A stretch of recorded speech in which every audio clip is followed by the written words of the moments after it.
ദൈവത്തിന്റെ പരിശുദ്ധമായ നാമം മഹത്വപ്പെടുമാറാകട്ടെ. ദൈനംദിന അപ്പം എന്ന അനുദിന വചനചിന്തയിലേക്ക് ഏവർക്കും സ്വാഗതം. ഇന്ന് തന്റെ ജനത്തിനിടയിൽ നടക്കുന്ന കർത്താവ് എന്ന വിഷയത്തെ ആസ്പദമാക്കി ചില കാര്യങ്ങളെ നമുക്ക് ചിന്തിക്കാം. അതിനാധാരമായ ഒരു വാക്യം വായിക്കാം. ഉൽപ്പത്തി പുസ്തകം 3-ാം അധ്യായം 8-ാം വാക്യം. പകലിന്റെ തണുപ്പിൽ തോട്ടത്തിൽ നടക്കുന്ന കർത്താവായ ദൈവത്തിന്റെ ശബ്ദം അവർ കേട്ടു. തന്റെ ജനത്തിനിടയിൽ നടക്കുന്നവനാണ് കർത്താവ്. അവൻ തന്റെ മക്കളുടെ വീടുകളും അവരുടെ ആരാധനാലയങ്ങളും സന്ദർശിക്കാൻ ഇറങ്ങി വരുന്നു. 2-3 പേർ അവന്റെ നാമത്തിൽ ഒരുമിച്ച് കൂടുമ്പോഴെല്ലാം അവന്റെ സാന്നിധ്യം അവരുടെ ഇടയിൽ ഇറങ്ങുന്നു. കർത്താവ് തന്നെ വന്ന് അവരുടെ ഇടയിൽ നടക്കാൻ തുടങ്ങുന്നു.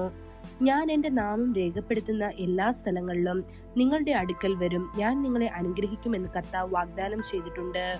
ആകാശവും ഭൂമിയും സൃഷ്ടിച്ച സർവശക്തനായ ദൈവം മനുഷ്യരിൽ വസിക്കാനും അവരെ അനുഗ്രഹിക്കുന്നതിനായി അവരുടെ ഇടയിൽ നടക്കാനും തിരഞ്ഞെടുക്കുന്നത് എത്ര അത്ഭുതകരമാണ്. കർത്താവ് സിംഹങ്ങളുടെ ഗുഹയിൽ പോലും നടക്കുമോ? തീർച്ചയായും അവൻ നടക്കും. ദാനിയേലിനെ സഹായിക്കാൻ അവൻ ഇറങ്ങി വന്ന് സിംഹങ്ങളുടെ വായടച്ചു. ശദ്രക്, മേശക്, അബേദ്നെഗോ എന്നിവരോടൊപ്പം രക്ഷകനായി അവൻ അഗ്നിചൂളയിൽ നടന്നു. യേശുവായി ഭൂമിയിലേക്ക് വന്നപ്പോൾ അവൻ ശലോമോന്റെ മണ്ഡപത്തിൽ നടന്നു. ഇത് യോഹന്നാൻ 10-ാം അധ്യായം 23-ാം വാക്യത്തിൽ കാണപ്പെടുന്നു.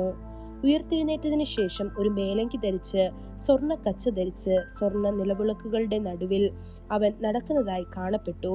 ഇത് വെളിപ്പാട് പുസ്തകം 1-ാം അധ്യായം 13-ാം വാക്യത്തിൽ കാണപ്പെടുന്നു. ഈ വിളക്ക് കാലുകൾ സഭകളെ പ്രതിനിധീകരിക്കുന്നുണ്ടെങ്കിലും കർത്താവിന് വേണ്ടി പ്രകാശിക്കാൻ സ്വയം സമർപ്പിച്ചവരെയും അവ പ്രതീകപ്പെടുത്തുന്നു.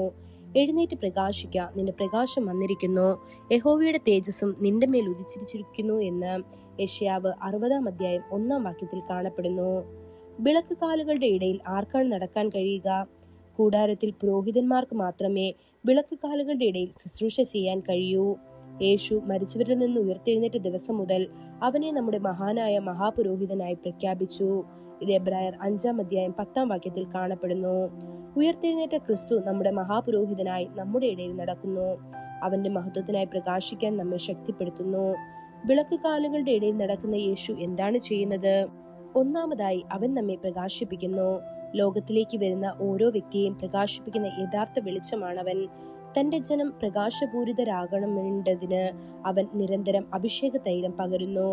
മങ്ങിയതായി കത്തുന്ന തിരിയെ അവൻ ശക്തിപ്പെടുത്തുകയും നമ്മുടെ ഉള്ളിൽ ആത്മാവിന്റെ ദാനങ്ങളെ വീണ്ടും ജ്വലിപ്പിക്കുകയും ചെയ്യുന്നു. വിളക്കുകൾക്കിടയിൽ നടക്കുമ്പോൾ അവൻ മറ്റൊന്ന് ചെയ്യുന്നു. കറുത്തുപോയ തിരി അവൻ വെട്ടിമാറ്റുന്നു. നമ്മുടെ ജീവിതത്തിൽ സ്വാർത്ഥത, അഹങ്കാരം, ധിക്കാരം അല്ലെങ്കിൽ സ്വയം ഉയർത്തൽ എന്നിവ അവൻ കണ്ടെത്തുന്നിടത്തെല്ലാം നമ്മുടെ വെളിച്ചം കൂടുതൽ വ്യക്തമായി പ്രകാശിക്കുന്നതായി അവൻ സ്നേഹപൂർവ്വം അവ നീക്കം ചെയ്യുകയും തിരുത്തുകയും ചെയ്യുന്നു. ദൈവമക്കളെ, ഇരുട്ടിൽ കിടക്കുന്ന ഒരു ലോകത്തിലേക്ക് കർത്താവിന്റെ വെളിച്ചം കൊണ്ടുവരാൻ നാം വിളിക്കപ്പെട്ടിരിക്കുന്നു. നമ്മുടെ ഇടയിൽ നടക്കാനും നമ്മെ വിശുദ്ധീകരിക്കാനും അവന്റെ മഹത്വത്തിനായി നമ്മെ പ്രകാശിപ്പിക്കാനും നമുക്ക് അവനെ അനുവദിക്കാം. ഈ വചനങ്ങളാൽ ദൈവം നമ്മെ ഓരോരുത്തരെയും അനുഗ്രഹിക്കുമാറാകട്ടെ. കൂടുതൽ ധ്യാനത്തിനുള്ള വാക്യം 1 യോഹന്നാൻ 1-ാം അധ്യായം 5-ാം വാക്യം. ദൈവം വെളിച്ചമാണ്, അവനിൽ ഒട്ടും ഇരുട്ടില്ല. ഇന്നത്തെ ബൈബിൾ വായന രാവിലെ സങ്കീർത്തനങ്ങൾ 49-50 അധ്യായങ്ങൾ, വൈകുന്നേരം റോമർ 1-ാം അധ്യായം. ആമേൻ.